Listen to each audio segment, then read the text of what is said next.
They said Soren Valk was a fool. They said it politely at first, the way neighbors do. A sideways glance at the feed store, a slow shake of the head over a fence post, a conversation that stopped just a half second too late when he walked into a room. Then winter came, and they stopped being polite about it. But we are getting ahead of ourselves. This story begins, as most important stories do not, with a grand decision or a bold proclamation. It begins in the dark, in the cold, in a moment so quiet and so terrible that it carved itself permanently into the bones of one man and refused to leave. It begins at 3 o'clock in the morning on the 14th of February, 1882. The Black Hills of Dakota Territory in winter are not cruel the way a man is cruel. A man chooses his cruelty. He measures it. He delivers it with intention. The Dakota winter has no such consideration. It simply is.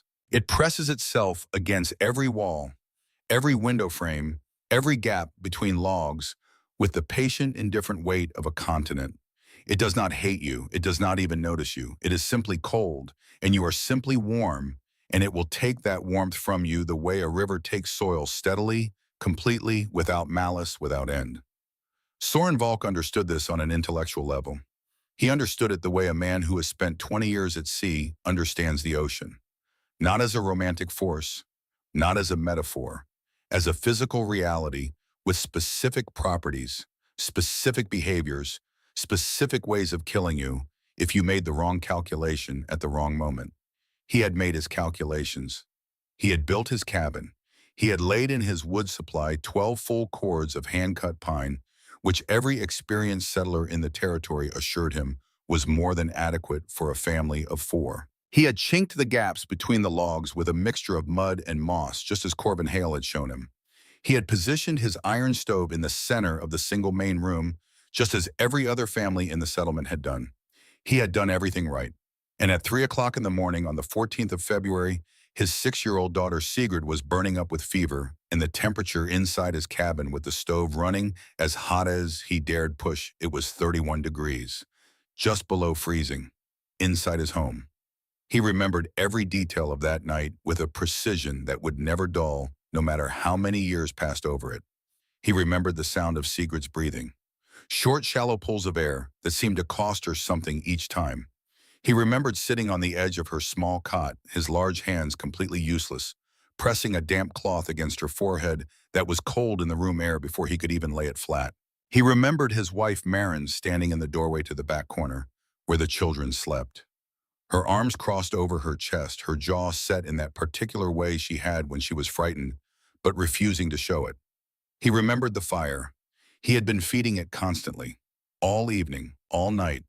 The stove was a good stove, a heavy cast iron Acme that he had paid more for than he should have because Corbin Hale had told him it was the best available, and Corbin Hale knew these things. The stove glowed a dull, sullen red at its base. It consumed wood with an appetite that bordered on violence, and the heat it produced simply left. It rose. It found the 1,000 invisible pathways through the log walls, through the gaps around the window frames, through the ceiling boards, and it escaped into the Black Dakota night as if it had never existed. Around 2 in the morning, he realized the wood box was empty. He stood there for a moment in the near dark, his breath fogging in the air of his own home, and looked at the empty box with an expression that Marin, watching from the doorway, would later say was the most frightening thing she had seen in 20 years of marriage. Not anger, not panic, something worse than both of those, a kind of cold, absolute reckoning. He put on his coat. He went outside. The temperature that night was 29 degrees below zero. The wind was blowing from the northwest at a steady 30 miles an hour, which put the felt temperature somewhere that the human mind declines to calculate precisely. It was simply a cold that hit the exposed skin of his face like a physical blow that turned the moisture in his nostrils to ice crystals, in the first breath that made the trees in the darkness around him crack and groan like the timbers of a ship in a heavy sea. He found the wood pile under 2 feet of crusted snow. He did not have his gloves. He had forgotten them in his urgency, and going back inside for them would cost him a minute of warmth that Sigrid did not have to spare. So he dug with his bare hands. He split with his bare hands. The axe handle burned with cold against his palm. Each split log seemed to take 3 times the effort it should have. His fingers stopped hurting after the first few minutes, which he knew from experience was not a good sign. He made 4 trips. On the last trip, carrying an armload of split pine back through the cabin door, he paused on the threshold. Just for a moment, he stood there with the cold at his back and looked at the dim interior of the cabin he had built, at the condensation frozen on the inside of the north wall, at the visible breath of his sleeping son Lars in the far corner, at Maren, who had taken his place beside Sigrid and was holding the child's small hand in both of hers and talking to her very quietly in Danish, the language they used between themselves when things were serious. He stood there and he looked at all of this, and something in him, not a thought exactly, more like a structural element, a load-bearing beam of assumption, quietly broke. He did not say anything. He went to the stove and he loaded it and he sat beside it for the rest of the night. And when the gray winter dawn finally came and Sigrid's fever broke and she asked for water in a small, hoarse voice, he closed his eyes for a long moment and said a very brief private prayer of thanks. Then he began to think. Soren Valk was not by any reasonable measure a man given to impulsive decisions. He had been born in the port city of Esbjerg on the western coast of Denmark, the third son of a shipwright, who was the third son of a shipwright. He had grown up in the smell of pine tar and sawdust and salt water. He had learned to read the grain of wood before he learned to read a book. He had served his apprenticeship in the yard of a man named Thorvald Bech, a master builder of fishing vessels, who had a saying he repeated so often that his apprentices could recite it in their sleep. You do not argue with water, you understand it, then you build accordingly. Soren had spent 20 years building vessels designed to survive the North Atlantic, not to fight it, not to ignore it, to work with its forces, to anticipate its pressures, to use its own physics against its destructive potential. A well-designed hull did not resist the sea. It redirected it, it distributed it, it made the sea's own weight and motion part of the structure's strength. He had brought this way of thinking with him across the Atlantic, along with his tools, his wife and his 2 children, when he had made the decision, the careful, thoroughly considered decision, arrived at over 18 months of reading and correspondence to join the tide of settlement, moving into the Dakota Territory. He had come for land, for space, for the particular American promise of a life built entirely by your own hands, according to your own calculations. His calculations that first winter had been wrong. And Soren Valk did not accept wrong calculations. He examined them. He found the error. He corrected it. Through the remainder of that winter and through the long spring and summer of 1882, he observed. He was not obvious about it. He was not the kind of man who announced his observations or shared his conclusions before he had tested them thoroughly. He watched how the snow melted on different parts of the landscape. He noted which slopes stayed frozen the longest and which ones showed bare ground by March. He paid attention to where the wind came from and how it behaved around different natural formations. He watched the sun. He made note of its angle at different times of day and different months of the year, the way a navigator takes bearings systematically, repeatedly, building a picture from accumulated data rather than a single glance. He also visited the other cabins in the settlement. Not conspicuously, he had legitimate reasons. He needed to borrow Corbin Hale's broadaxe for a week. He helped Gideon Pruitt repair a wagon wheel in December. He spent an afternoon at Winifred Crane's boarding house fixing a broken window sash. And while he was in these places, he paid attention. He noticed things that the people who lived in these cabins had stopped noticing years ago because familiarity is the enemy of observation. He noticed that in every cabin, the family lived in one half of the space, the half nearest the stove, and the other half of the room existed in a different climate entirely. He noticed the ice that formed on the interior faces of the north and west walls, the same ice he had on his own walls, a signature of heat leaking outwards so rapidly that the wall surface itself never warmed above freezing. He noticed how the stoves in these well-built cabins ran continuously, devouring wood at a rate that seemed to his careful shipwright's mind almost criminally inefficient. He thought about the physics. He had learned physics not in a schoolroom, but in a boatyard, which is perhaps the best classroom for it. He understood that heat was not a substance, but a condition, and like all conditions, it sought equilibrium. A warm thing surrounded by cold things will share its warmth, whether you want it to or not. The question was never whether heat would move, but how quickly and in which direction, and whether you could do anything about the rate of transfer. The iron stove was a radiator. It produced heat quickly and released it quickly. The moment the fire inside it diminished, the heat it radiated diminished with it. The log walls, for all their apparent solidity, had the thermal properties of a screen. They offered some resistance to the movement of heat, but not much and none at all to the cold air that infiltrated through their many invisible gaps. The cabin, he concluded, was an engine for burning wood. It was not a home. It was a machine with a very specific and very wasteful function. He needed something different. He needed mass. The idea came to him, as the best ideas often do, not as a sudden revelation, but as a slow accumulation of observations reaching a tipping point. He had been walking the land to the northeast of the settlement for 3 weeks, ostensibly checking on a section he was considering for a kitchen garden. In truth, he was looking at the geology. The Black Hills were ancient granite, worn and fractured by millions of years of ice and weather, into a landscape of extraordinary variety: rolling meadows, dense pine forest, and here and there, jutting from the earth like the ruins of some enormous buried structure, long parallel fins of exposed granite that rose 10, 15, 20 feet from the ground and ran in roughly north-south lines for hundreds of yards. He found the formation on a Tuesday morning in late May of 1882, while the snow was still retreating from the north-facing ground. Two fins, running roughly north to south, separated by a gap of approximately 18 feet, oriented so that the open end of the slot between them faced south and slightly southeast. The granite faces were massive, 8 feet high at the southern end, rising to nearly 14 feet at the northern end, where they curved slightly toward each other. The stone was solid, ancient root anchored so deeply in the earth that it moved for nothing. He stood in the slot between the fins and felt the difference immediately. The wind, which had been a constant cold presence all morning, was simply gone.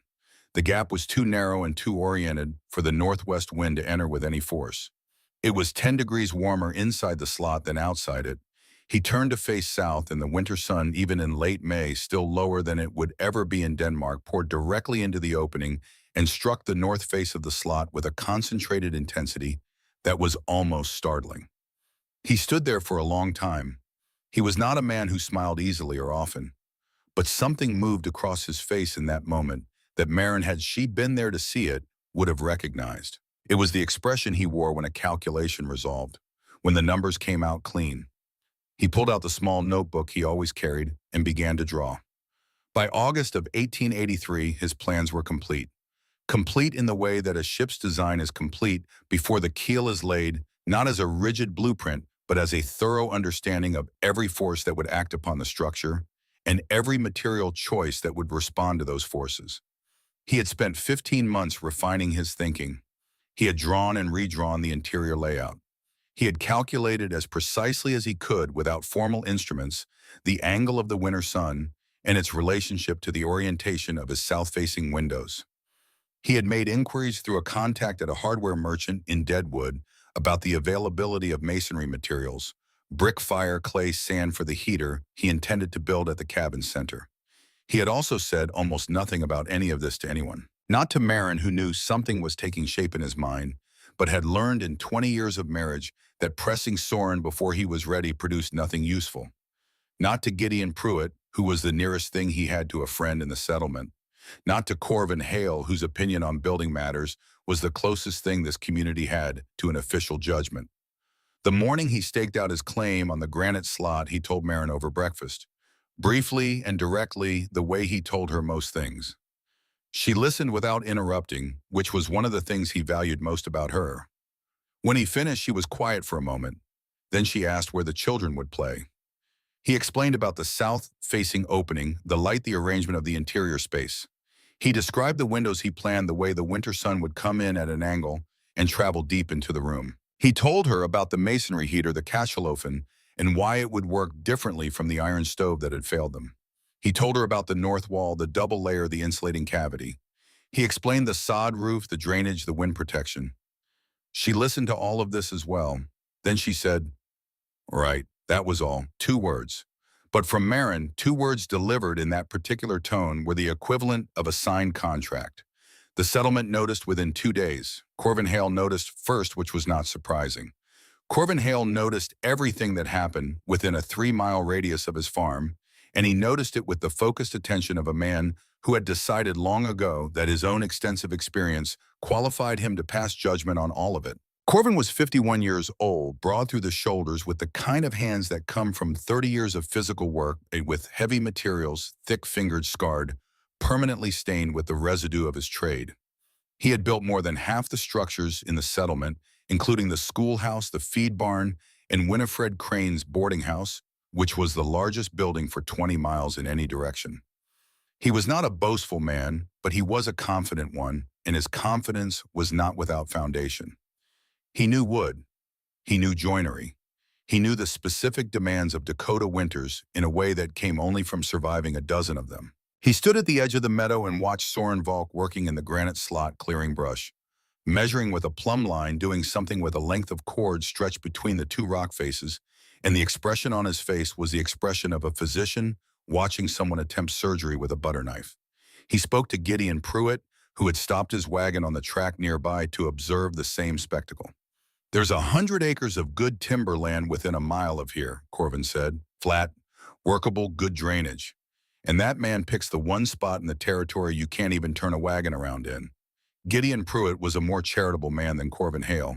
He was 42, lean, with a weathered face that defaulted to a kind of open, watchful calm. He made his living building and repairing wagons, which required a practical understanding of how different materials behaved under stress, and he had a craftsman's respect for anyone who worked carefully with their hands. He was watching Soren with something that was not quite skepticism and not quite confidence, but occupied the uncertain territory between them. "He's measuring the rocks," Gideon said. "Told me he plans to use the stone faces as two of his walls." Corvin let out a short, flat sound that was not quite a laugh. "Stone walls," he said it the way you say the name of a disease. "Gideon, that granite will pull every degree of heat out of that cabin from November to March. It's a thermal sink. You put a family in a stone box in a Dakota winter, you might as well bury them in it now and save everyone the trouble." Gideon watched Soren for another moment. The man moved with the deliberate, unhurried efficiency of someone who had thought carefully about each action before performing it. He did not look like a man making a mistake. He looked like a man executing a plan. But Gideon kept this observation to himself. Within a week, the story had traveled through the entire settlement. Winifred Crane heard it at the dry goods store and passed it along with considerable embellishment to 3 separate families before noon. The phrase that traveled fastest was Corvin Hale's "a thermal sink," which no one fully understood, but which carried the unmistakable authority of Corvin's professional certainty. People who had never heard the term thermal sink in their lives began using it with complete confidence, the way people repeat a doctor's diagnosis without understanding its mechanism. They called the project Valk's Folly, not maliciously, with the gentle, patient condescension of experienced people watching someone learn a hard lesson the hard way. There was even a kind of sympathy attached to it. They felt sorry for Marin, especially, who was a sensible woman and clearly deserved better than a husband determined to build his family into a granite coffin. Winifred Crane found an opportunity to express this sympathy directly on a Saturday morning at the feed store in front of an audience of 6 women and 2 men. "Marin," she said in the tone of someone about to deliver difficult news with great personal reluctance, "you know my door is always open. If this winter goes the way I expect it to go, you and the children will have a warm room at the boarding house. No charge for the first week." Marin Valk looked at her for a moment with the particular dark blue eyes that her daughter Sigrid had inherited, eyes that conveyed a great deal of information very efficiently. "Thank you, Winifred," she said. "That's very kind." And that was all she said, which frustrated Winifred considerably because it gave her nothing to report. Corvin Hale made his official visit to the construction site on a Thursday afternoon in the second week of August, 3 days after Soren had begun laying foundation stones. He came with his arms crossed and his professional eye already engaged, scanning the work with the involuntary assessment of a man who cannot look at a structure without auditing it. He watched Soren work for a few minutes without speaking. Then he walked the perimeter of the site, examining the foundation trenches, the scraped and clean faces of the granite fins, the measurements Soren had chalked on the stone. Soren continued working while Corvin observed. He did not stop to explain himself or invite comment. Finally, Corvin spoke. "The foundation work is solid," he said. "I'll give you that. But Soren, I've been building in this territory for 19 years. And I'm telling you, as one craftsman to another, this much stone on the interior is a mistake. It has no give. It'll be colder than the outside air by January. You'll have ice on the inside of those walls and nowhere to go. Soren set down the stone he was holding. He straightened slowly. He looked at the massive granite face beside him for a moment, 14 feet of ancient, immovable rock streaked with mica that caught the afternoon light in small, cold sparks. Then he looked at Corvin. A sink can also be a source, he said. It depends on what you put into it. He picked up his stone and went back to work. Corvin stood there for a moment. Then he uncrossed his arms and recrossed them the other way, which was for Corvin Hale a significant gesture. He left without saying anything else. That evening, Soren sat at the table after the children were in bed, his notebook open in front of him, his drawings spread out under the lamplight. Maren set a cup of coffee beside him and sat across the table with her mending. They were quiet together for a while, which was normal for them. They were people who did not feel the need to fill silence. After a time, Maren said without looking up from her work, Winifred Crane offered us a room at the boarding house. Free for a week, I heard Soren said. Maren made a stitch, then another. She was quiet for a moment. She said, Soren, if this doesn't work. He looked up from his drawings. She met his eyes. She did not finish the sentence. She did not need to. He was quiet for a long time. The lamp between them made a small, warm circle in the darkness of the cabin. Outside, the August night had a coolness in it already, a suggestion of what was coming, a whisper of the thing he was working to be ready for. Then next year, he said, we build again.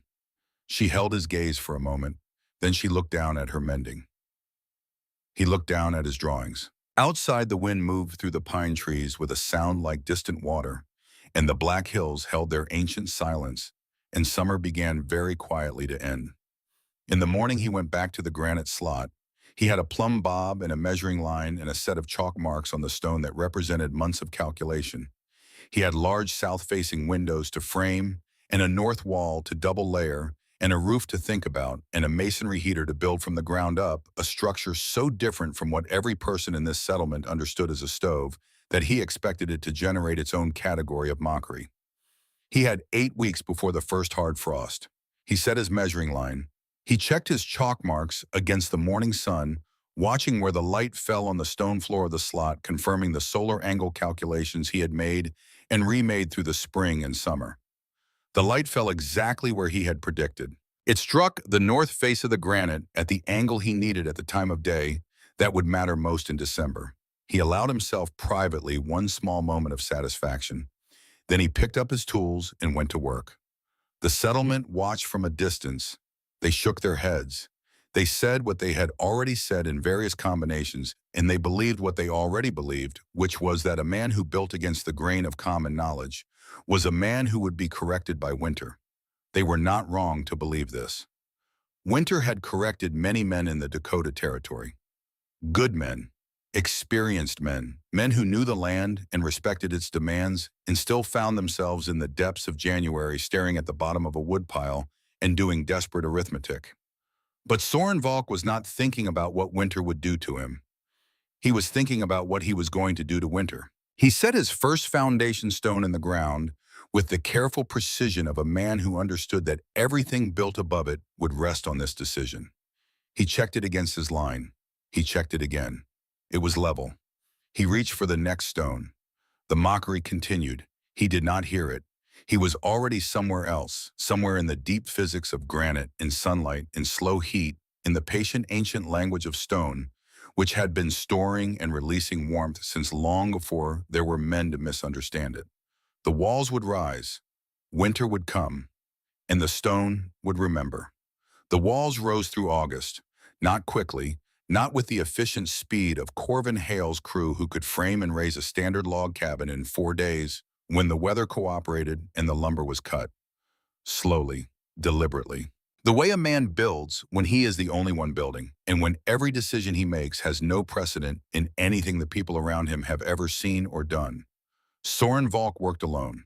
This was not entirely by choice and not entirely by design. It was simply the logical result of a project that no one understood and therefore no one could meaningfully help with. Gideon Pruitt offered twice in the genuine and practical way he offered most things. Soren thanked him and declined both times with the same brief explanation. The construction required decisions at every stage that depended on understanding the whole system, and explaining the whole system to someone else would take longer than doing the work himself. This was true, but it was not the complete truth.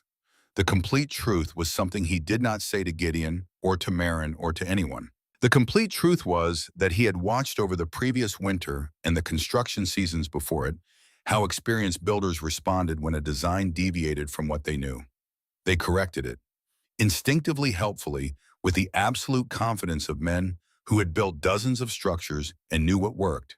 They filled gaps that were meant to be left open. They reinforced walls that were meant to flex.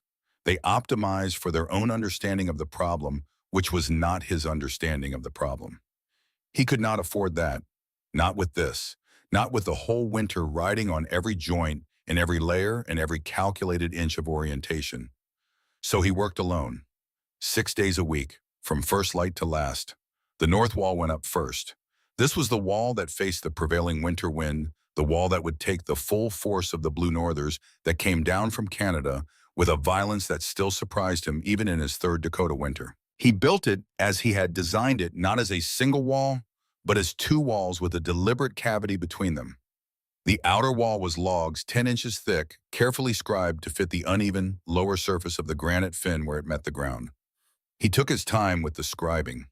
Each log had to follow the contours of the stone precisely, leaving no gap where cold air could find a pathway.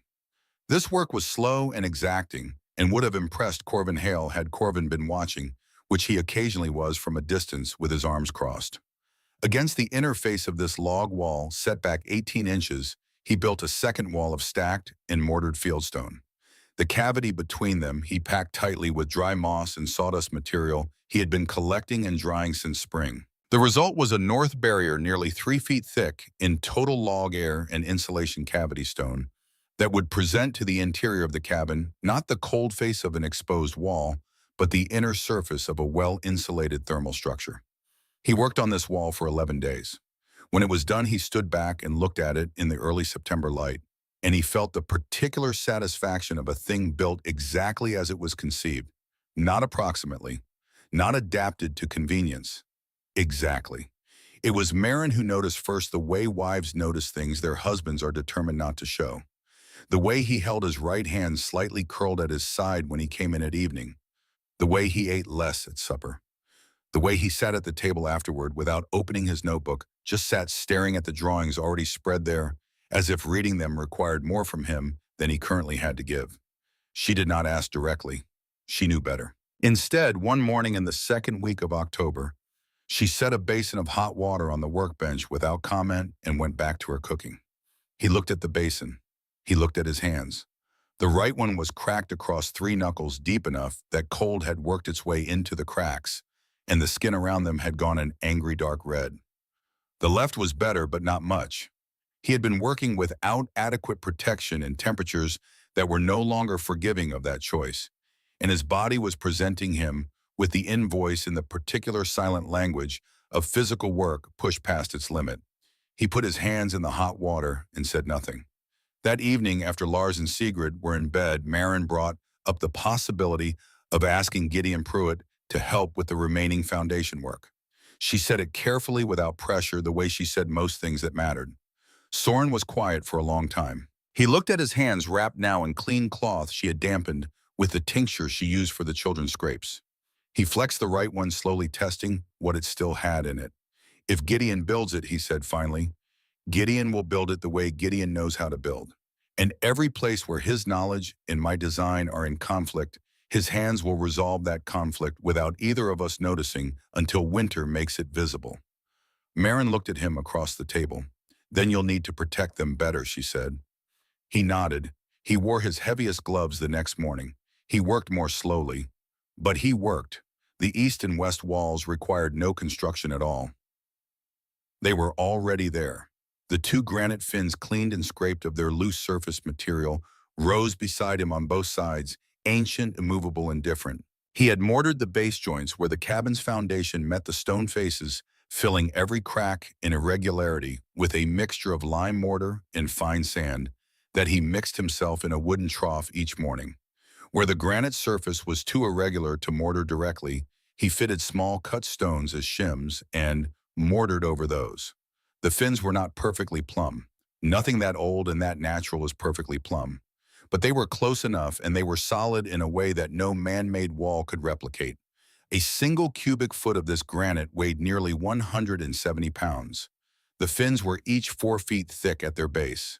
There was more mass in 10 feet of these walls than in the entire log structure of any cabin in the settlement. He thought about this as he worked the mortar into the base joints. He thought about specific heat capacity, the property of a material that determined how much energy was required to raise its temperature by a single degree. He had learned this concept not from any book, but from experience from years of working with the materials that behave differently under heat and cold. Iron heated quickly and cooled quickly. Pine was similar. Water was different. It took enormous energy to heat and release that energy slowly. Stone was closer to water than to wood in this regard. These granite fins had been sitting in the sun and the cold of the Black Hills for longer than the human species had existed. They did not heat quickly and they did not cool quickly. They were, in the most literal physical sense, a thermal battery of almost incomprehensible capacity. He just needed to charge them. The south wall was the most expensive. It was framed in the second week of September, when the nights were already carrying a serious chill and the aspens on the higher slopes had begun their yellow turn. He built it light, relatively light, compared to the massive north wall, because its function was not to resist, but to receive.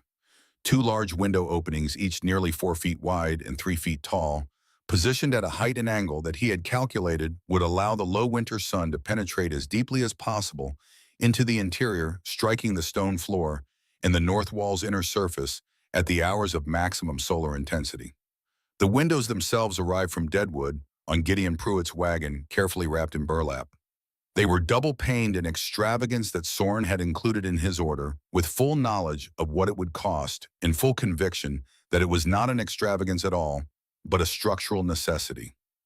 The air gap between the 2 panes provided insulation. The glass itself, properly sealed, would emit solar radiation while resisting conductive heat loss. Gideon helped him unload the window frames, handling them with the careful respect he gave to precision-made objects. All that glass, Gideon said not unkindly. That's another place for the cold to get in, isn't it? Soren shook his head. He was examining the seal on one of the frames, running his thumb along the glazing compound. In summer, he said, you'd be right. In winter, the sun is low. It comes in at an angle and strikes the stone inside. The stone absorbs it. The glass lets the light in but slows the heat from going back out. It's not a window, it's a collector. Gideon considered this for a moment. He was not a man who pretended to understand things he did not understand, which Soren respected. What about the damp? Gideon said. You're nearly in a creek bed here. I've seen what moisture does to a foundation in this country. Soren pointed to a trench he had dug along the base of both granite fins extending back from the south opening. A French drain lined with gravel sloped to carry groundwater away from the foundation perimeter.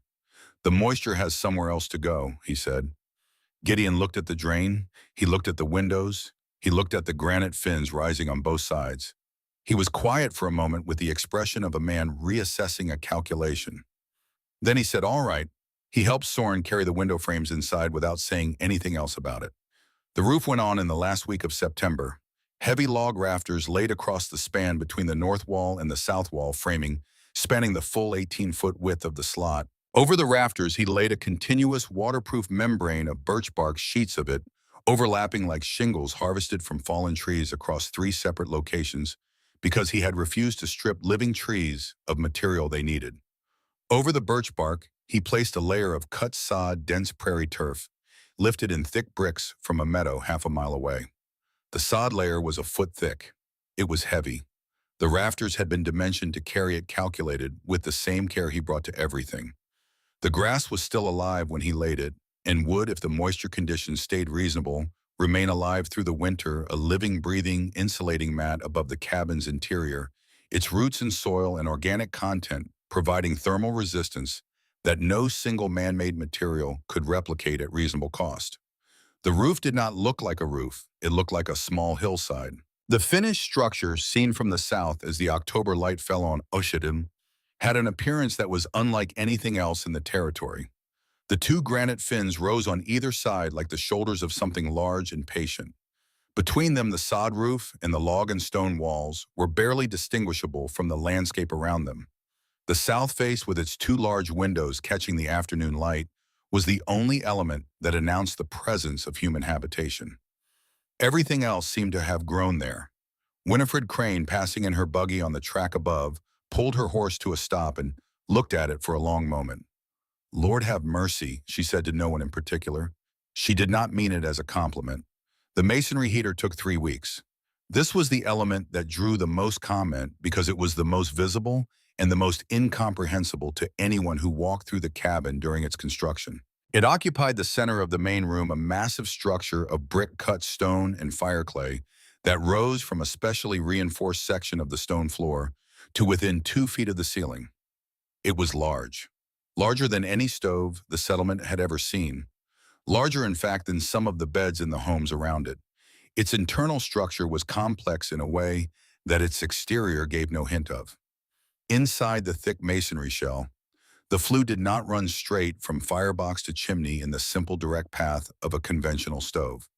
Instead, it wound back and forth through a long, convoluted series of channels, baffled passages that forced the hot combustion gases to travel a great distance before reaching the chimney outlet, extracting heat at every turn, depositing that heat into the surrounding masonry, rather than sending it up and out into the Dakota sky. The design was German in origin. Soren had encountered it in the shipyards of Hamburg, where workers from the Baltic regions had built them in the yard workshops as a matter of practical necessity. They called it a Kachelaufen. He had watched one being built and had never forgotten the principles because the principles were the same principles he applied to everything. Use the energy you have, completely waste nothing, store what you can. Corvin Hale came by on the day Soren was laying the second course of the heater's exterior. He stood in the doorway looking at the structure taking shape in the center of the room, and his expression went through several stages in rapid succession. Surprise, assessment, a settling into the kind of professional disapproval that comes from seeing something built in a way that violates your fundamental assumptions about how things should be built. That he said is going to take 2 cords of wood just to get it warm. Soren set a brick, tapped it level. He did not look up.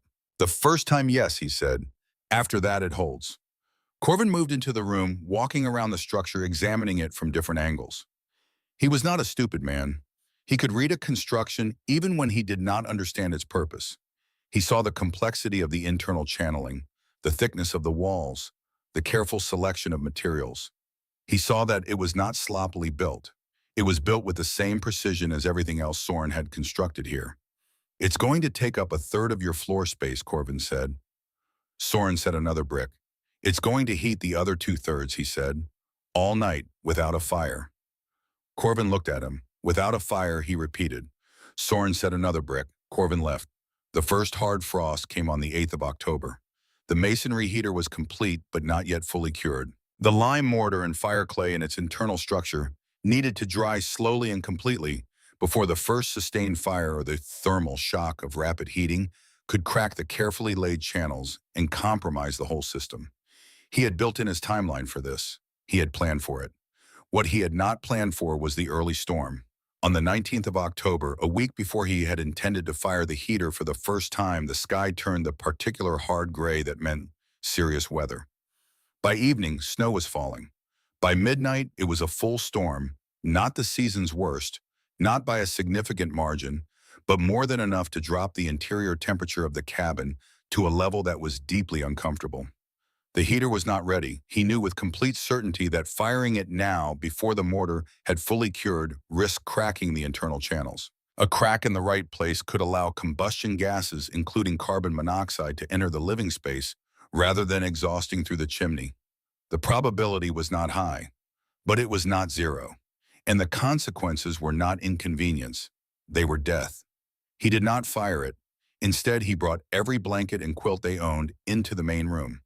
He built a temporary shelter within the shelter, a canopy of heavy blankets strung between the central heater structure and the south wall, creating a smaller enclosed space that their body heat could warm. He lit a single small lamp for light and warmth.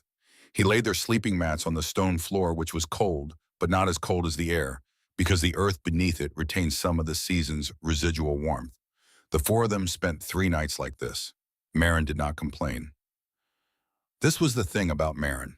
She had a clear-eyed understanding of the difference between suffering and inconvenience born of a childhood on the Danish coast where real hardship was not an abstraction, and she calibrated her responses accordingly. 3 nights under blankets on a stone floor in a structure that was cold but not dangerous did not register as suffering. Lars, 9 years old and constitutionally resistant to discomfort, treated it as an adventure. He built a fort from the extra quilts within the already quilted canopy and declared himself its defender, a role he took seriously until he fell asleep still wearing his coat and his boots. Sigrid Six pressed herself against her mother's side each night and slept with the deep, uncomplicated sleep of small children who have not yet learned to lie awake worrying about the things that cannot be changed by worrying.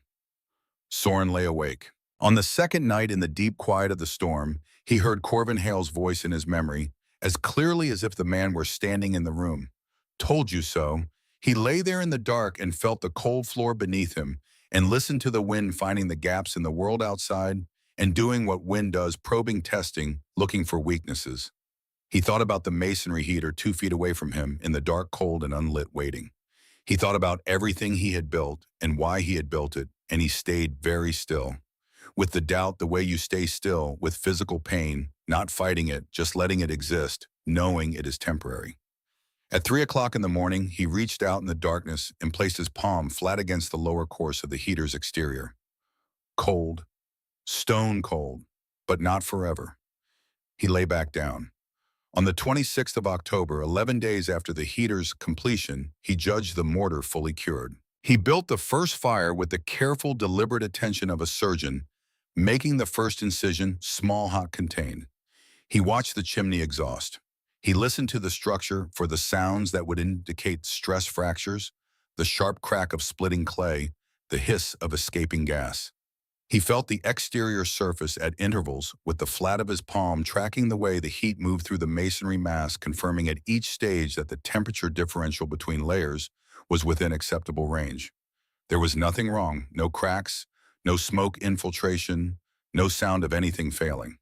The system performed exactly as designed. The hot gases moved through the baffled channels, surrendering their heat to the masonry at every turn. By the time the exhaust reached the chimney outlet, it would barely warm to the touch, a thin, nearly colorless wisp, rather than the heavy heat-laden column that poured from a conventional stove. All of that heat was inside the stone now, stored, accumulating with the patient arithmetic of physics. After 2 hours, he let the fire die down. The heater continued to radiate. He held his hand near the exterior surface and felt the warmth coming off it in slow, steady waves, not the fierce directional blast of an iron stove, but something more diffuse, more enveloping. A warmth that seemed to come from the room itself rather than from any single source. Lars came and pressed his palm against the heater's side and looked up at his father with an expression of genuine surprise. "It's warm," he said, "even though the fire's out." "Yes," Soren said. House Soren looked at his son for a moment. Lars was 9 years old with his mother's dark eyes and his father's tendency towards stillness and observation. He was at the age where explanations still mattered to him in a direct, uncomplicated way, where the mechanics of things were genuinely interesting rather than merely functional. He thought about how to answer. "The stone is holding it," he said, "like a hand holds water. The fire puts the heat in and the stone keeps it. Then it gives it back slowly for a long time." Lars considered this. Then he pressed both palms against the heater's surface as if checking the temperature at multiple points. "So the rock is the stove," he said. Soren looked at his son. "Yes," he said, "the rock is the stove." Lars stood there for a moment with both palms flat against the warm stone, his brow slightly furrowed with the effort of absorbing an idea that rewrote something he had previously taken for granted. Then he nodded once with the decisive finality of a child who has completed a calculation. He went back to his blocks. Soren watched him go and felt something move through him that was not quite satisfaction and not quite relief, but contained elements of both. His son had understood in 30 seconds what Corvin Hale had been unable to accept in 3 months of observation. Perhaps because Lars had no investment in the previous answer. Perhaps because 9-year-olds have not yet built the structures of assumption that make new information difficult to receive. He went back to work. November arrived with a week of gray compressed cold that felt like a rehearsal. Then December came with the real performance. The Blue Norther descended on the Black Hills on the 14th of December, 1883. Those who were alive and present and old enough to retain the memory would speak of that winter for the rest of their lives. Not with nostalgia, there was nothing nostalgic about it. With the specific, unbothered gravity that people use when describing something that tested the outer limits of what human habitation of a given place could withstand. The temperature dropped 40 degrees in 6 hours. By midnight of the 14th, it was -12. By the morning of the 15th, it was -22. It would not rise above zero for the next 21 days. The wind did not pause. It came from the northwest with a sustained force that stripped the warmth from any exposed surface with methodical efficiency. It found every crack in every structure and probed it and widened it and pushed through it. In the weeks that followed, it would become a defining feature of the settlement's consciousness, not just cold, but cold with intention. Cold that pursued you, cold that was personal in a way that weather should not be. In Corvin Hale's well-built cabin, the family retreated to the kitchen on the second day of the cold snap. They hung quilts across every interior doorway, reducing their living space to a 12 by 14-foot area around the stove. The stove ran day and night red at its base, consuming wood at a rate that Corvin had begun to track with careful, anxious accounting. He had laid in what he considered an excellent supply, far more than the previous year, because the previous year had been hard and Corvin Hale was not a man who made the same mistake twice. He began doing the arithmetic of what was left against the arithmetic of how many weeks winter could still have ahead of it, and the results were not comfortable. His windows were frosted opaque on the interior. His water bucket, sitting 3 feet from the stove, required breaking through a quarter-inch of ice each morning. Gideon Pruitt entered the second week of the cold snap with his seasoned hardwood nearly exhausted. He made the transition to green pine with the resignation of a man accepting a reduced circumstance because there was no other circumstance available. The green wood burned poorly, it hissed and steamed, and produced thick, acrid smoke that filled the cabin with a smell that clung to everything and a heat that was insufficient by half. His wife Della watched their 2 daughters cough in their sleep and said nothing because there was nothing useful to say, and Della Pruitt was a woman who did not waste words on situations that required action rather than commentary. Winifred Crane's water pipes froze on the night of the 17th. They burst at 2 in the morning with a sound she later described as a rifle shot inside the wall, the sudden catastrophic release of pressure that had been building for hours in a pipe that had passed its limit. She spent the rest of the night in her kitchen with every pot and kettle she owned, managing the flooding as best she could, cold water running freely across her kitchen floor in a temperature outside that stood at -27 degrees, and a wind that howled at her windows like something that had decided to take the matter personally. In the cabin between the granite fins, a different winter was occurring. Soren rose each morning before dawn. He dressed in the dark, not urgently, not in the desperate scramble of a man trying to get warm before the cold of the floor worked through his socks and into his bones, but with the calm efficiency of a man attending to a routine that had already been proven. He went to the masonry heater and opened the firebox. He loaded it with a careful armful of dry hardwood, the same split oak and ash he had laid in during the fall, good dense wood with high BTU content chosen specifically for this purpose and stored in the dry alcove he had built along the east fin precisely to keep it dry. He lit the fire. It caught quickly because the firebox was dry and the wood was dry and the draw through the baffled channels was strong and clean. Within 10 minutes, it was burning hot, a small, fierce, clean-burning fire that produced intense heat and very little smoke. He let it run for 2 hours. Then he closed the damper and let it die. That was the morning fire. The evening fire was identical. 2 hours, the same careful loading, the same clean-burning intensity, the same deliberate damping when the burn was complete. 4 hours of fire per day. That was all. The masonry heater absorbed every BTU those fires produced. Its massive stone and brick body held the heat the way the earth holds the warmth of summer, not indefinitely but slowly, stubbornly releasing it at a rate that had nothing to do with the ambient temperature outside and everything to do with the physics of its own thermal mass. Through the day, as the winter sun tracked its low arc across the southern sky, the light poured through the south-facing windows and struck the stone floor in the interface of the north wall in long, concentrated rectangles. The stone absorbed this as well, slowly, patiently adding to the thermal reservoir that Soren had been building since October. By late afternoon, when the sun dropped below the level of the southern opening and the light withdrew, the stone had been charging for 6 hours. The floor was warm underfoot. The granite walls on the east and west were warm to the touch, not hot, not uncomfortable, but distinctly, unmistakably warm, radiating back into the room, the energy they had spent the day receiving, giving back freely what had been freely given to them. The interior temperature of the cabin held steady at 65 degrees. Lars and Sigrid played on the floor. Not near the heater pressed close to its surface in the tight defensive circle that children in every other home in the settlement occupied around their iron stoves.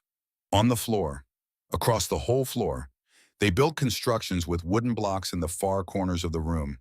They chased each other between the heater and the windows. They lay on their stomachs and drew pictures with chalk on the flat sections of stone and argued about whose drawing was better, with the focused intensity that children bring to disputes that matter to no one else. Marin baked bread on the broad flat top of the masonry heater, where the surface temperature was perfect for slow even rising. The smell of it filled the cabin and made the space feel in some way that was difficult to articulate, but immediately recognizable, more like a home and less like a shelter.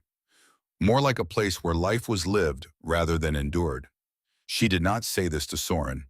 He was not a man who needed to be told when something was working. In the third week of the cold snap, 2 hours after midnight, Soren woke. He lay still for a moment listening. The wind was there, he could hear it above the sod roof, its pitch changing as it moved over the irregular surface of the stone fins, the sound of something large and powerful meeting something it could not move and having to go around. But inside there was nothing. No drafts, no creak of logs contracting under cold stress, no sound of the fire because there was no fire. Just the deep, settled quiet of a space that had been warm long enough to forget what cold felt like. He rose carefully so as not to wake Marin and went to the center of the room. He stood in the dark beside the masonry heater and placed his palm against its surface. Warm, still warm 14 hours after the last fire. The stone was giving back what it had received steadily and without drama, as it had done every night for 6 weeks. He stood there in the darkness for a long time. He should have felt only satisfaction. He had designed this. He had calculated it. The system was performing exactly as he had intended within the margins he had estimated, holding the interior temperature at the level he had predicted.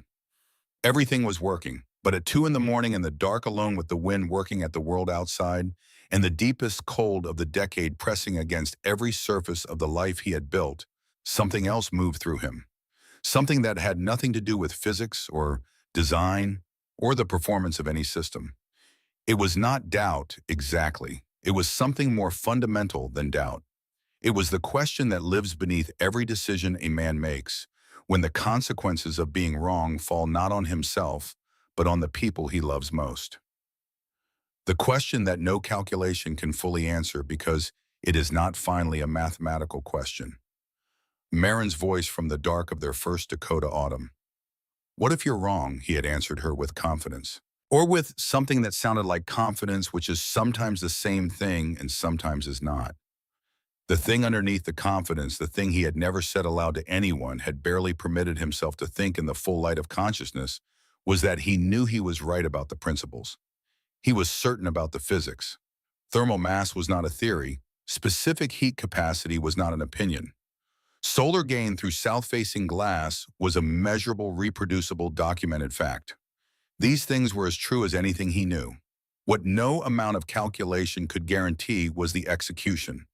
A crack in the right place, a gap he had missed in the insulation cavity, a thermal bridge he had not accounted for, some path of heat transmission between the warm interior and the cold exterior that he had overlooked, because he had never built this specific structure in this specific landscape before and never would have the benefit of a trial run. The difference between a design that was correct on paper and a structure that performed correctly in practice was 20 years of experience with this specific material in this specific climate, and he did not have 20 years of experience here.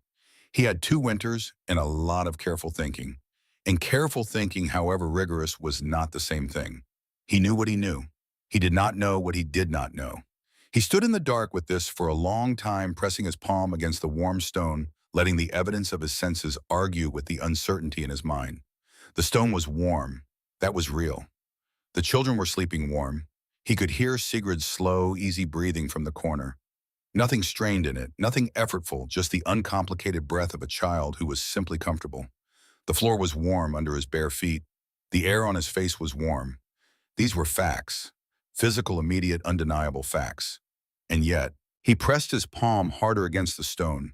He was asking it a question he realized, not in words, in the oldest way, the way a craftsman asks a material, a question through contact, through attention, through the willingness to receive the answer rather than impose one. The stone was warm. That was the answer. He went back to bed. In the morning, he loaded the firebox. He lit the fire. He watched it run for 2 hours, and then he damped it, and the heater held its charge. And the day went the way every day had gone since October. The sun came in through the windows, and the stone received it, and the children played on the warm floor.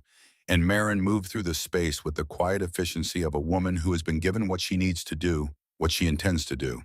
He did not say anything to Marin or to anyone about what had happened in the dark. There was nothing to say. The doubt was his to carry. He had chosen this course, and he would carry what came with it, the certainty and the uncertainty together, the way you carry anything heavy over a long distance steadily without complaint, one step at a time, keeping your eyes on where you are going rather than on the weight of what you are carrying. Outside, the cold continued its patient assault on everything exposed to it. Inside, the stone continued its patient work. The two fires burned each day.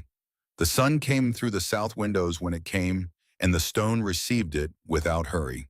The masonry heater held its charge through each long night and released it slowly into the room where the children slept without coats on the floor, that was warm in the cabin that had been designed by a man who had stood in the dark at 2 in the morning with his hand against a stone and asked it a question and received a truthful answer.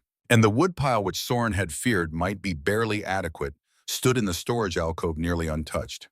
The oak and ash he had cut and seasoned through the fall sat in their neat stacks, like an argument he had prepared and barely needed to use. Winter had come for the settlement with its full force and its full intention. It had found in one narrow slot between two fins of ancient granite something it had not expected, something that was ready for it. The knock came on a Tuesday morning, third week of the Blue Norther. The thermometer outside Winifred Crane's boarding house, the one that the settlement used as its unofficial reference because it hung in a sheltered spot that gave the most honest reading, had not moved above -18 in 6 days. The wind had dropped slightly overnight, not gone, never entirely gone during that winter, but reduced from its full violence to something that merely punished rather than annihilated, which in Dakota terms passed for a moderate morning. Soren was at his workbench in the corner of the cabin, repairing a leather harness strap by lamplight, when he heard the knock. Not urgent, hesitant almost. The knock of a man who was not entirely sure he wanted to be where he was, or perhaps not entirely sure what he would find when the door opened. He opened the door. Gideon Pruitt stood on the threshold in his heavy coat, with ice in his beard and his eyes carrying the particular expression of a man who has been sent somewhere by his wife, and is not certain how to explain that without appearing to have been sent somewhere by his wife. The cold came in around him like a living thing pressing at the warmth with brief, urgent hands before the door closed against it. Soren stepped back from the doorway. "Come in," he said. "It's cold out there." Gideon had told himself on the walk over that he had not been sent. This was easier to believe than the alternative, which was accurate. The accurate version was that his wife Della had stood in their smoke-filled cabin at 6 in the morning, watching their two daughters cough under their blankets while Gideon added another hissing, insufficient log to the fire, and had said quietly without accusation, in the tone she used when she had made a decision and was simply informing him of it, that no one had seen the Valk family in 3 weeks, and that the cabin between the granite fins had not shown chimney smoke in 2 days. Gideon had started to say something about what no chimney smoke probably indicated. Della had looked at him. He had put on his coat. The walk from the Pruitt place to the granite slot was a quarter mile. On an ordinary October day, it was a pleasant 10-minute stroll through landscape that rewarded attention. On that Tuesday morning in December, with the wind chill dropping the felt temperature to somewhere south of 40 below, and the crusted snow grabbing at his boots with each step, it was the kind of quarter mile that a man thinks about afterward, not with pride exactly, but with the specific private knowledge that he had done something the temperature was actively arguing against. He walked with his chin tucked and his eyes narrowed to slits against the crystalline air. His breath froze on contact with his coat collar, and built up a small, stiff ridge of ice along the fabric. Each exhale was a visible cloud that the wind immediately dissolved. The exposed skin of his face moved past pain into a kind of numb determination that he recognized from hard winters past and did not enjoy recognizing again. He was thinking as he walked about what he expected to find. The cabin door frozen shut, no response to his knock. The particular specific dread of a man who had found bad things in previous winters and carried the memory of them the way you carry a scar, not visibly most of the time, but permanently. He came around the eastern fin and stopped. The cabin sat between the granite shoulders exactly as he had seen it a dozen times during the fall. The sod roof was undisturbed, carrying its load of accumulated snow, with the settled permanence of a hillside that had always been there. The south-facing windows caught the thin winter morning light and held it without giving anything back. And from the chimney rising, or rather not rising in the still cold air, above the sod roof, there was nothing. No smoke, not even the faintest wisp. The knot that had been building in his stomach since he left his own door pulled tight. He went to the door and knocked. When the door opened, the warmth came at him like something that had been waiting. Not the harsh directional blast of an iron stove running at full capacity, pushing heat out in a radius around itself and leaving the rest of the room to manage as best it could. Not the dry, slightly scorched air of a space that had been sealed and overheated. Something he had no prior experience of, no category for. A warmth that seemed to originate from everywhere at once, from the walls, from the floor, from the air itself, even total enveloping in a way that his body understood before his mind caught up with it. He stood in the doorway for a moment, unable to move forward. Inside, Lars Valk was on his stomach on the stone floor, moving wooden figures through an elaborate construction of stacked blocks with the focused intensity of a general deploying forces on terrain only he could fully visualize. Sigrid sat cross-legged near the south windows in a long shaft of winter light, a cloth doll in her lap absorbed in some quiet private story she was telling herself, or to the doll, her lips moving slightly. Neither child was wearing a coat. Neither child was wearing anything beyond their everyday clothes, flannel shirts, woolen trousers, the ordinary dress of children doing ordinary things on an ordinary morning. Maren was at the small table near the heater with her needlework. She looked up at Gideon with the calm, unsurprised expression of a woman who had known that the outside world would eventually make its way to her door, had simply been waiting to find out in what form it would arrive. Soren was at his workbench. He set down the harness strap and stood. Gideon, he said, stepping aside without ceremony, the way a man holds a door for someone who has walked a long way to get there. Come in, Gideon came inside. He was aware at some remove that he was not speaking, but he could not locate the mechanism that would allow him to do so. His mind was entirely occupied with reconciling the information his senses were delivering against the information his expectations had prepared him to receive, and the gap between those two things was wider than he knew how to bridge quickly. He looked at the bare stone walls. He looked at the children on the floor. He looked at the masonry heater in the center of the room, this structure he had helped carry materials for back in September, shaking his head privately at the extravagance of it, sitting dark and cold appearing, and entirely without the red glow that every stove he had ever depended on wore as its permanent advertisement of working. He walked to the east wall. He reached out and placed his palm flat against the granite fin. He held it there. The stone was warm. Not warm the way a stone gets warm when you hold it in your hand and transfer your own body heat to it through prolonged contact. Not the thin surface warmth of a rock has been sitting near a fire for an afternoon. Something deeper than that. A warmth that came from inside the stone itself, from the accumulated deposit of weeks of sun and fire held there by physics that cared nothing about the temperature of the air outside or the opinion of any man about what stone was supposed to do in winter. He stood with his palm against the stone and felt the warmth moving through it in slow, steady waves, and the feeling was so fundamentally unlike anything he had experienced in a Dakota winter that for a moment he simply could not process it. His body understood it. His body received it with the recognition of something long missed. But his mind was several steps behind, still running the calculation that should have produced a cold stone, and finding instead this. Behind him, he heard Soren's voice. I fed it this morning, Soren said. Early. The fire ran 2 hours. Then I closed the damper. Gideon turned around slowly. My stove, Soren said, is the rock. I give it a small fire in the morning and at night. The stone does the rest. Gideon looked at him. Then he looked at the room with the deliberate, systematic attention of a man who builds and repairs things for a living and therefore cannot look at a functional object without understanding its function. He looked at the windows and understood for the first time what they were for. He looked at the floor, warm, he now realized, under his boot soles, even through the leather, and understood what it was. He looked at the heater and understood imperfectly but genuinely what it had been built to do.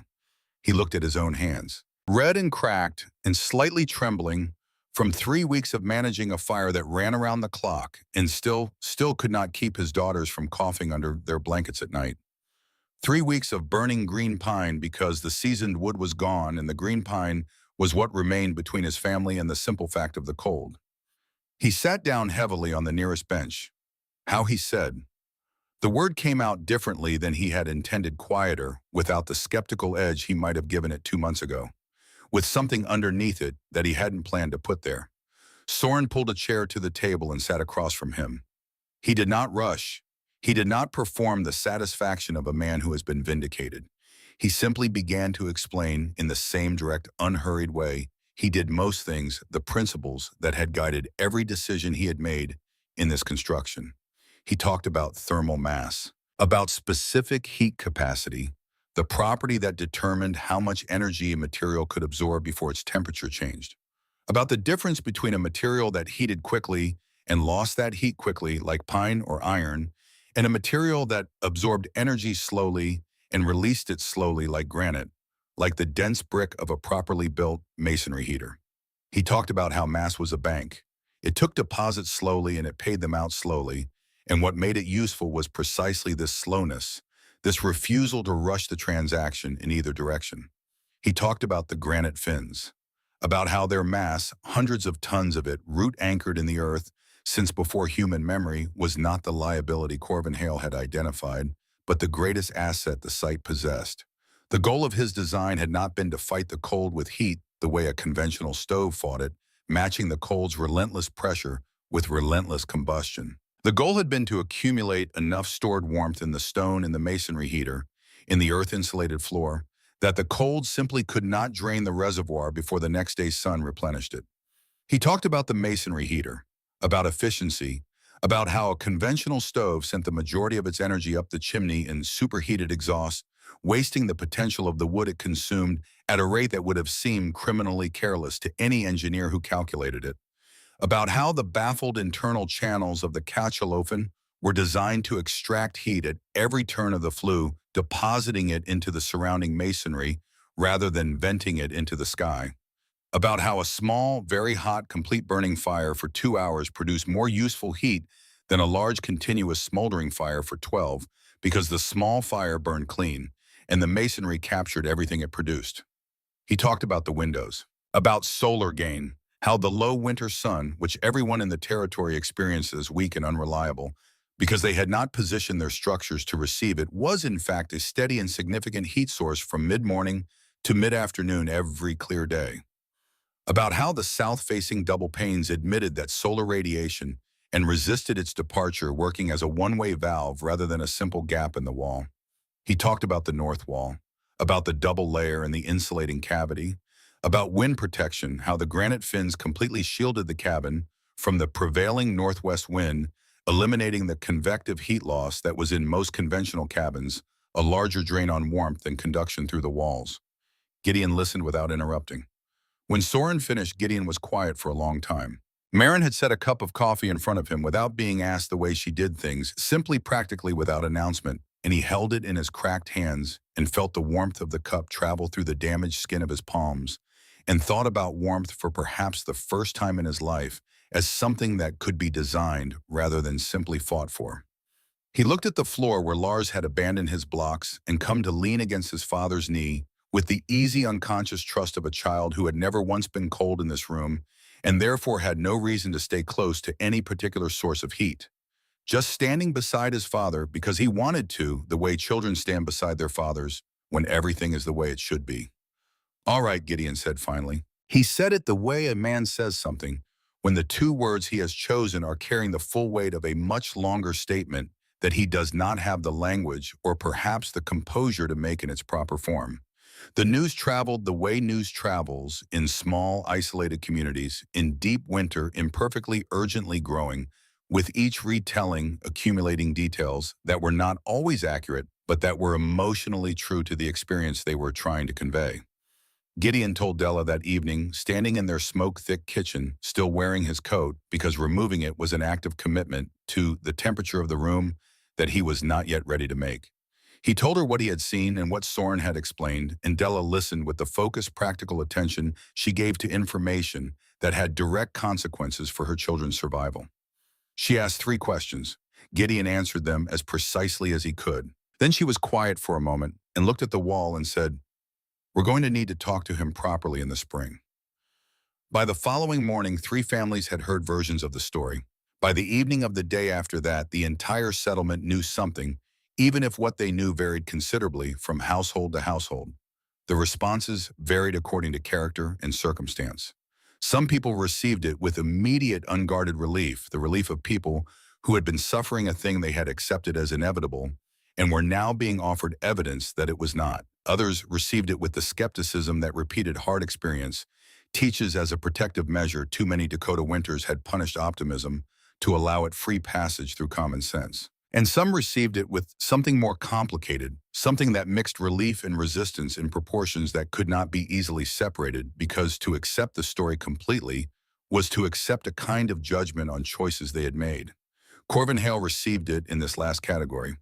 He had been thinking about Gideon's account since the afternoon he heard it doing the accounting that craftsmen do when they encounter evidence that conflicts with their expertise. He measured the story against his own knowledge, looking for the error in it, the misremembering, the exaggeration, the element of wishful thinking that would restore the familiar order of what he understood to be true about stone and heat in winter. He had not found it. This was, he discovered, considerably more unsettling than the story itself would have been if he had been able to find the error. An error could be corrected. An error located was a problem solved. But the story contained no error he could identify, and that meant it was not a story about someone else's mistake. It was a story about a gap in his own understanding. And Corvin Hale had spent 30 years building in this territory without encountering a gap in his understanding that he could not close by applying more of what he already knew. He came on the 4th day after Gideon's visit. He came alone in the early afternoon, walking from his place with his coat buttoned to his chin and his jaw set in the particular way it set when he was committed to doing something he had not entirely decided he wanted to do. Soren saw him coming from the south window, the dark figure of a large, deliberate man crossing the white ground between the tree line and the granite slot, moving neither quickly nor slowly, moving the way a man moves when he has made up his mind about something and is simply covering the distance between the decision and its execution. Soren opened the door before Corvin knocked. He stepped back without a word and let him in. Corvin stood in the center of the room and was still. He was a man who moved through constructed spaces with the professional awareness of someone who had built most of what he moved through. Reading structures the way other men read text, registering load distribution and joint quality and material condition as automatically as another man might notice the color of the walls. He stood in the center of Soren's room and let this automatic reading happen, and what it told him did not match what he had expected it to tell him. He felt the air temperature first. Not cold, not the 65 degrees of a summer afternoon, but the temperature of a room that had been consistently evenly warm for weeks, warm in the specific way that distinguishes ambient warmth from the localized heat of an active fire. There was no directional gradient in this room. The air near the walls was the same temperature as the air near the heater. He had never been in a room in this territory in winter where that was true. He noted the absence of a running fire. He looked at the masonry heater, this structure he had dismissed back in October as an altar to some deity whose theology he did not recognize. He looked at it now with different eyes. The eyes of a man who was trying with genuine and disciplined effort to understand something rather than evaluate it against what he already knew. He walked the room's perimeter the way he walked construction sites, slowly examining each element, touching the surfaces that mattered.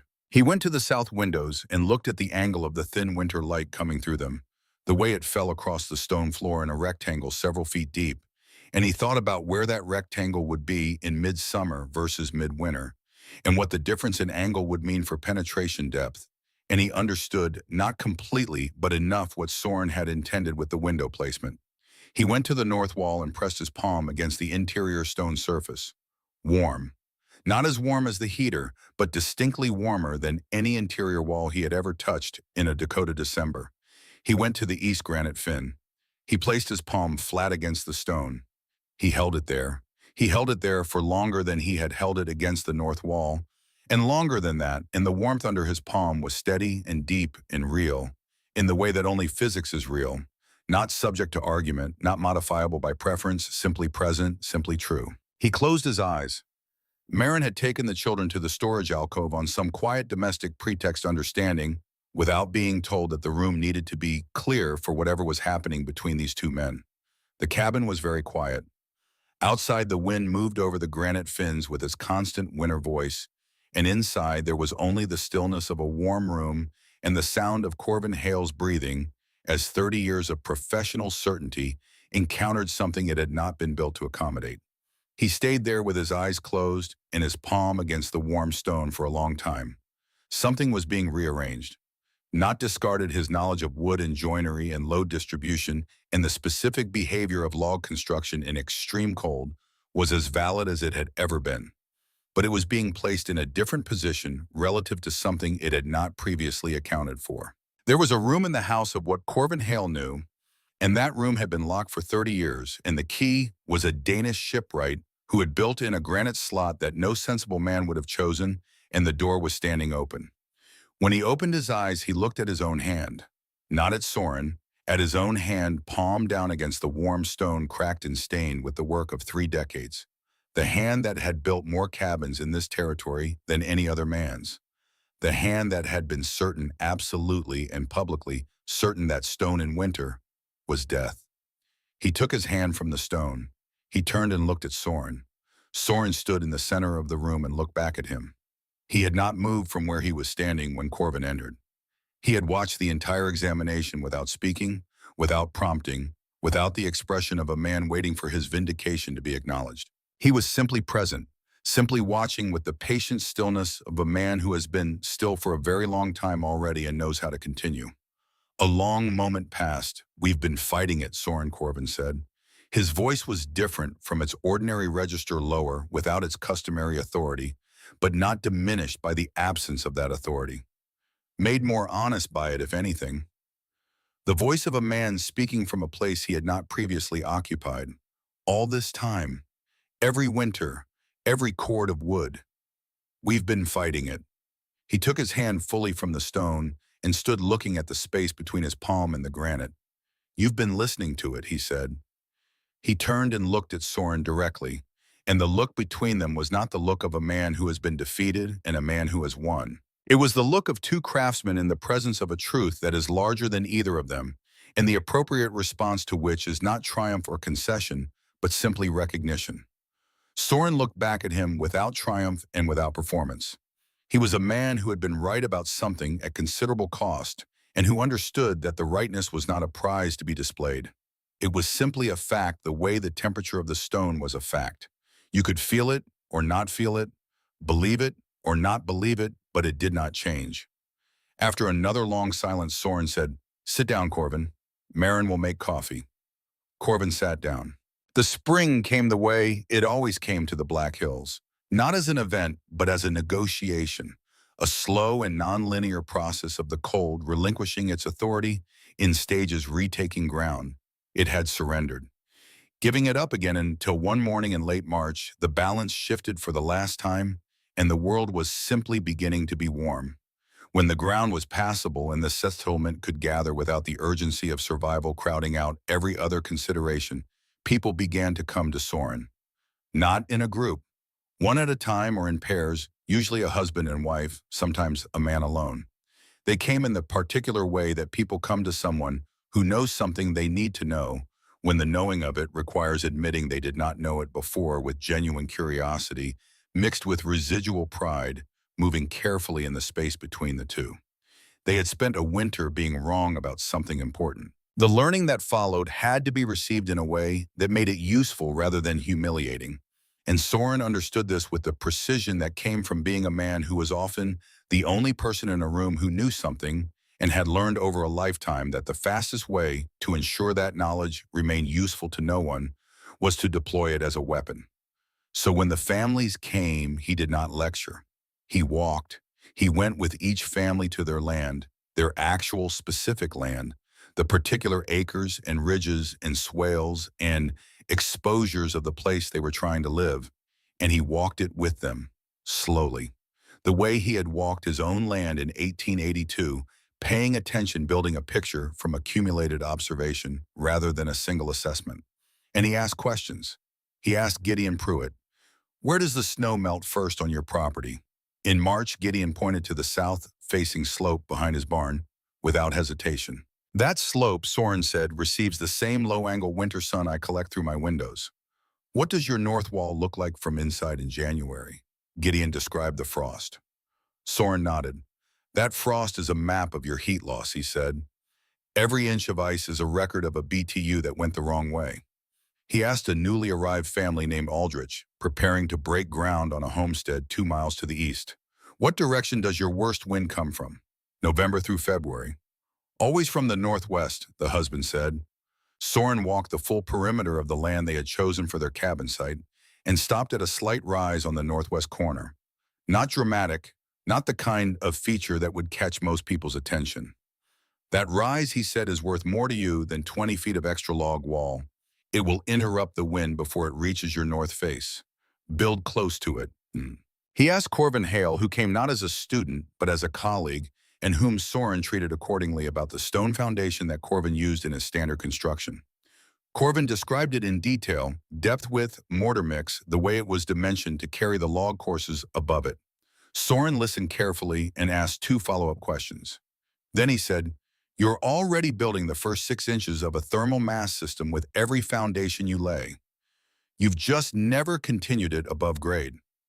Corvin was quiet for a moment, working this through. Then he said, "Show me what continuing it would look like." He did not draw plans for them. He could have. His notebooks contained detailed drawings of every element of the cabin in the granite slot, refined through 18 months of calculation and corrected against the actual performance of the structure through a hard winter. He could have made copies, handed them out, let the drawings speak for him. He did not, because a drawing of his cabin was a solution to his specific problem, his specific land, his specific granite fins with their specific orientation and their specific height and their specific thermal mass. It was not a transferable answer. It was a demonstration of a principle, and principles could not be transferred by copying a drawing. They had to be understood in the particular conditions of the particular place where they would be applied. So he taught the principles. 3 of them. Said simply, repeated consistently, demonstrated on the actual land of the actual people who needed them. Find the mass. Every landscape contained materials with high thermal density, stone-dense earth clay. Any of these incorporated into a structure or used to position a structure against functioned as a thermal bank. Every BTU deposited into the mass came back. The bank did not fail. It did not leak. It simply held what it was given and returned it slowly, which was exactly what winter required. Work with the sun. In winter, the sun was not weak. It was low. Low meant it traveled at an angle that could reach deep into a space through a properly positioned opening. The same sun that conventional wisdom dismissed as insufficient was, if received rather than ignored, a daily resupply of energy that cost nothing and failed only when the sky was overcast, and even then the diffuse radiation of a clouded winter day contributed to a charged thermal mass. Point your opening south. Let the light in. Let the stone receive it. Hide from the wind. Wind did not merely feel cold. It was cold in a mechanical, physical sense. It stripped warmth from surfaces by continuously replacing the thin layer of warmer air that formed against them with fresh, cold air at a rate that overwhelmed any stove that was not burning continuously at full capacity. The landscape contained natural wind, interruptions, rises, outcroppings, tree lines, changes in terrain that cost nothing to use if a structure was positioned to take advantage of them. The land had been solving the wind problem for a long time. Let it continue. Find the mass, work with the sun, hide from the wind. These three principles said simply demonstrated on the ground repeated without variation. The summer of 1884 was a building summer. Gideon Pruitt added a thick stone wall to the north side of his existing cabin, mortared fieldstone a foot and a half thick, with an insulating cavity packed tight with dry sawdust between the new stone course and the old log exterior. It was not the same as the granite slot cabin. Nothing was the same as the granite slot cabin. But the following winter, Della Pruitt noted that for the first time in 4 Dakota winters, she had not needed to move the children's beds away from the north wall in December, and that the water bucket near the stove had not iced over once. The Aldrich family built close to their northwest rise, sitting their cabin with its south face open and its back nestled against the natural windbreak Soren had identified. They positioned a stone hearth at the cabin center and made it twice the size that anyone told them they needed. They had a hard first winter. All first winters were hard. There was no design that exempted a family from the full experience of their first Dakota December, but they came through it with wood to spare, and without the desperate arithmetic that had characterized everyone else's first winter in this country. Corvin Hale rebuilt his own home stove alcove around a masonry heater. He built it himself from first principles, asking Soren exactly 2 questions during the process. The first was about the baffling ratio for the internal channels, the proportion of channel length to firebox volume that optimized heat extraction from the combustion gases. The second was about the optimal exterior surface area for a heater intended to maintain a room of Corvin's specific dimensions. Both times Soren answered directly, specifically, and without elaboration, which was the form of response that Corvin most valued. Information presented as information, not as instruction. When the heater was finished and the first fire had run, and Corvin had spent a long evening with his hand against the warm stone exterior, measuring the temperature at intervals, watching the slow, steady radiance of it, he told his wife that he had spent 30 years building cabins in this territory and had learned more about heat and cold in one winter from one quiet Dane than in all those years combined. His wife, who had spent that winter in the kitchen of their progressively shrinking world, watching their wood supply diminish and listening to the stove tick and roar day and night in its expensive, insufficient way, said only 30 years. The following spring, Corvin walked the length of his finished heater with his hand trailing along the exterior surface, using the same slow-reading touch he had brought to Soren's granite wall back in January. He stood at the end and was quiet for a moment with the expression of a man completing a calculation that had taken longer than he would have preferred. Then he said to no one in particular, "I spent 30 years learning how to fight this country. Took one winter to learn there was another way to live in it." He picked up his trowel and went back to work. He did not say anything else about it. He did not need to. The heater said it for him every morning for the rest of the winters he had left. The Deadwood paper ran a brief notice in the spring of 1886. It described in the careful, practical language of a small-town publication covering matters of immediate local interest the adoption of what it called the Danish method of construction in at least 7 homesteads across the county. It praised the method's fuel efficiency, noting that families employing the principles had consumed, on average, less than half the wood used by comparably sized conventional cabins in the same winter, and the quality of warmth in the resulting homes, which it described in the slightly wondering tone of a journalist recording something he finds surprising as uniform and constant in a way that conventional iron stove heating never achieves. It quoted a local builder, Corvin Hale, though the paper did not use his name, having agreed to the attribution only without identification, who described the system as a fundamental reconception of the relationship between a structure and the environment it exists within. The article did not mention Soren Valk by name. This was not an oversight.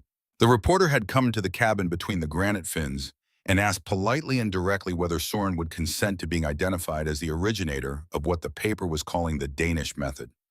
Soren had thanked him for coming and declined. He was not a man who needed his name in a paper.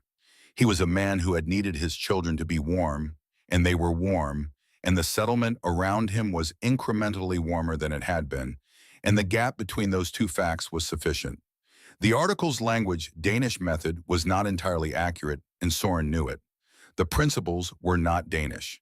They were not any nationality. They were physics, which had no citizenship and required no documentation. The masonry heater was German in its design lineage. The passive solar concepts were as old as the first human being who noticed that a cave with a south-facing opening was warmer than one that faced north and acted on the observation. The thermal mass principle had been practiced by the ancestral Puebloans in their cliff dwellings, by the builders of Norse longhouses, by every culture in every cold climate that had learned through the slow curriculum of repeated winters to make the landscape itself a partner in the work of staying alive. Soren had not invented anything. He had remembered something. He had crossed an ocean and arrived in a cold landscape with the accumulated knowledge of generations of people who had lived in cold landscapes, and he had applied that knowledge in a place where it had not previously been applied, and the cold had behaved exactly as the physics predicted it would, and his children had been warm. That was the whole of Icing. On a morning in March of 1886, 3 years after the construction of the cabin between the fins, Marin stood at the south-facing window with a cup of coffee and watched the light come in. The winter was ending. The sun was climbing higher each day, and the rectangles of light on the stone floor were growing shorter and more vertical as the angle changed the geometry of the season, shifting almost imperceptibly day by day toward the configuration that meant spring. In a few weeks, the overhang of the south wall, framing which Soren had dimensioned precisely to admit the low winter sun, while beginning to shade the windows as the sun climbed higher, would cast its first shadow across the glass since October. The cabin would begin its seasonal transition from the winter mode of storing and radiating to the summer mode of shading and ventilating cooler than the outside air. The system worked in both directions. She had not fully appreciated this until the second summer, when she noticed that the cabin remained comfortable through days that drove every other family she knew to abandon their kitchens. The same thermal mass that buffered against cold buffered against heat. The stone did not care about the direction of the differential. It simply moderated as it had always moderated, as it would continue to moderate long after the people who had built their lives around it were gone. She heard Soren behind her moving around the heater with the morning's small fire, loading the firebox with the measured, unhurried efficiency of a man whose routine has become indistinguishable from instinct. Lars was still asleep in his corner, 9 years old, growing toward 10, the sleep of a child who has never been cold in this room and therefore has no reason to be anywhere but deeply, completely, trustingly asleep. Sigrid was awake. She was sitting on the warm stone floor near the windows, her cloth doll in her lap, watching the morning light move across the stone with the same quality of attention her father brought to everything he observed, focused, patient, present in the specific moment rather than thinking about the next one. She had her mother's dark blue eyes and her father's stillness, a combination that occasionally, when the light was right, produced in Marin a feeling she could not have put precisely into words, but that had something to do with time and continuity and the transmission of qualities from one generation to the next that were more important than any particular skill or knowledge. Marin looked at her daughter sitting in the winter light on the warm stone floor. She thought about the night Soren had told her his plan. She thought about what she had agreed to, not just the plan he had described, but everything underneath the plan. The particular quality of attention that had built it, the refusal to accept a wrong calculation as permanent, the willingness to be laughed at in service of something he had worked out to be true. She had not agreed because she was certain he was right. She had agreed because she had watched him not sleep for 6 months, and she understood that whatever he had found in those calculations and those drawings and those long evenings of thought was real to him in the way that only true things are real, not as hope, not as theory, but as something already existing, waiting for the material world to catch up with the logic of it. She had trusted the quality of his attention. That trust had not been misplaced. Soren came and stood beside her at the window with his coffee. They were quiet together for a while, watching the light move across the floor in its slow, geometrically precise arc, the same arc he had calculated, and she had observed, and their children had grown up inside of the arc that was different every day, and the same every year, and that the stone received without comment, storing what it was given, and giving back what it had stored. After a time, Marin said, "Sigrid asked me yesterday why our house doesn't burn as much wood as Gideon's house." "What did you tell her?" Soren said. "I told her to ask her father," Marin said. He looked at her. A small thing moved in the corner of his expression that might in another man have been a smile. He set down his coffee and went and sat on the floor beside his daughter. Sigrid looked up at him with the expression children have when a parent comes and sits at their level, A slight recalibration and adjustment toward a conversation rather than an observation. He picked up one of her wooden blocks and held it in his hand. "Do you know what this is made of?" he asked. "Wood," she said. "And wood," he said, "when you put it in the sun gets warm quickly. But when the sun goes away, it gets cold again just as quickly." Yes, she considered this with the seriousness she brought to all questions from her father, which was the seriousness of someone who has learned that questions from this particular source reward genuine thought. "Yes," she said. He set down the block. He placed his palm flat on the stone floor beside them. "And what about the stone?" She put her own small palm on the floor beside his, pressed it flat, felt what was there. "It's warm," she said. He nodded. "Because the stone remembers," he said. "The sun was here this morning. The stone still has it. Later, when the sun is gone and the night comes, the stone will still have it. It will be giving the warmth back for many hours, long after the sun has left." She looked at the floor under her palm with a new quality of attention, not just feeling the warmth now, but thinking about where the warmth had come from and where it was going and what it meant that a stone could hold something like that. "The stone remembers the sun," she said. He looked at her. "Yes," he said. She was quiet for a moment, thinking about this with the peculiar focused depth that children bring to ideas that connect to something larger than themselves. Ideas that open onto a view they haven't had before. Then she pressed both palms flat on the floor. She leaned forward. She put her cheek against the stone.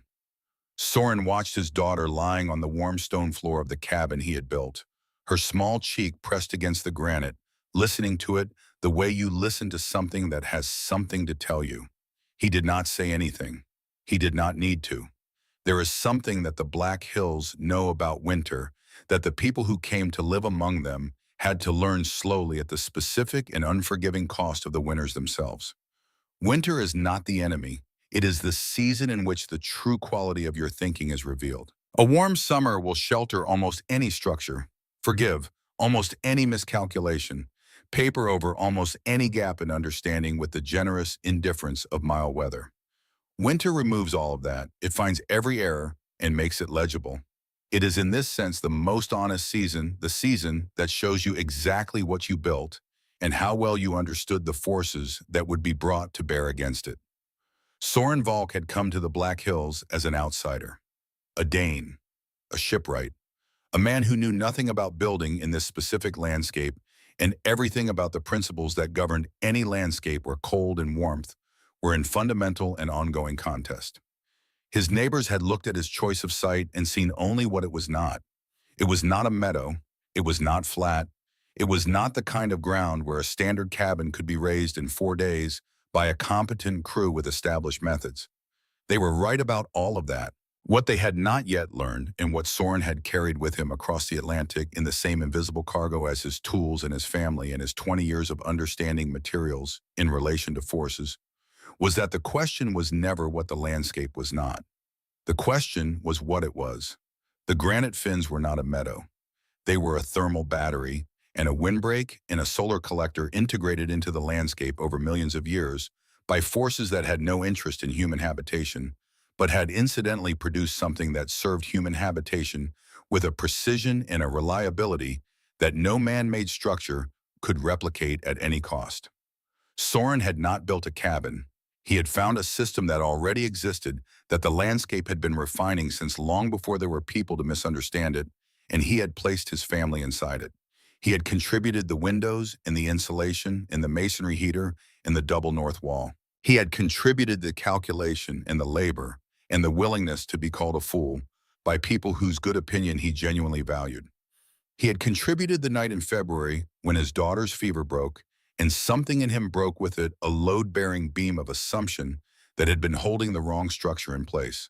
The landscape had contributed the rest, the ancient fins of granite that remembered the sun, the wind shadow that no amount of log construction could reproduce, the south-facing slot that received the low winter light with the efficiency of a structure designed specifically for that purpose, which in a sense it had been by forces that operated on timescales that made human intention look like an afterthought. He had listened to the stone, And the stone, patient and ancient and entirely indifferent to the opinions of the people who had called its chosen steward a fool, had given back everything it had received. It was still giving. It would continue to give.